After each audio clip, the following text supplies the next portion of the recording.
Hello everyone, welcome to our channel Decode Data. In the last lecture, we discussed about the structure of a single neuron. We saw that the neuron has input values coming in and the weights are attached to synapses. Inside the neuron, the weighted sum is calculated using the formula summation xiwi and then an activation function is applied and the signal is passed on to the next neuron. So that's what we are going to learn about today. The value that's been passed over. So we are going to talk about the activation function today. We shall discuss 4 widely used activation functions. There are many more activation functions, but these are the predominant ones. The first activation function we are going to discuss about is the threshold function. This is what it looks like.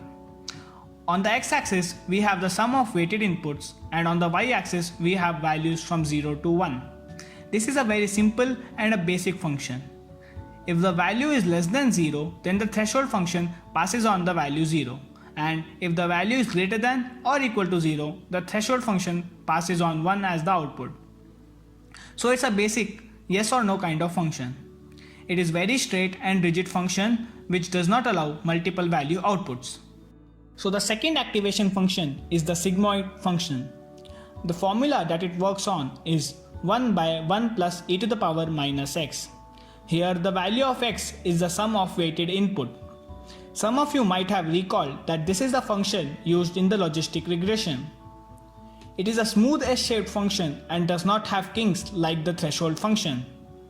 It is an important and widely used function at the output layer neurons where the expected output is a probability that lies between 0 and 1. The sigmoid function is applicable only for the binary probability. We use more general function called the softmax activation function for the categorical, that is for multi-category outputs. In other words, sigmoid is a special case of softmax function. The third activation function is the rectifier function. Even though it has a kink, it is the most widely used function in the hidden layer neurons of the artificial neural networks. It is a simple function. If the value is 0, then rectifier function passes on 0, else it passes on the value itself.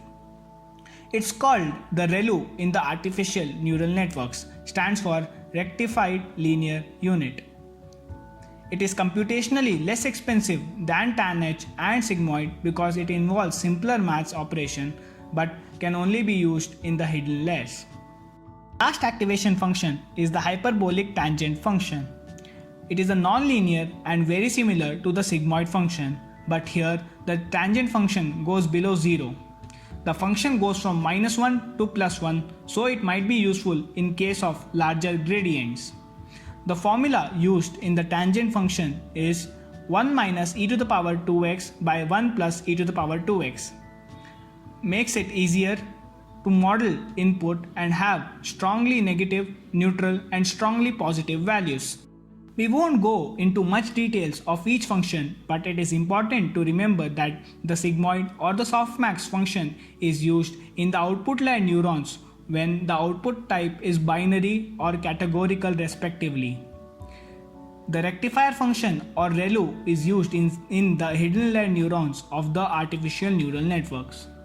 If some of you are interested to get some additional reading, then you can refer the paper by Xavier Glorot called the Deep Learning Sparse Rectifier Neural Networks. I will add the link in the description. It's a 2011 paper explaining why the rectilinear function is most popular function used in the artificial neural networks. As of now, you don't really require to go through all this. When you feel comfortable with the maths and get a good hold on deep learning, then you can take a look at this paper. I won't recommend as of now. Let's quickly recall. The threshold function. It is a simple function that gives a yes or no type of output. The sigmoid function. It's a smooth S-shaped function used in the output layer neurons. It is a smooth gradient and is a great classifier. It is referred to as the softmax function when the output is categorical.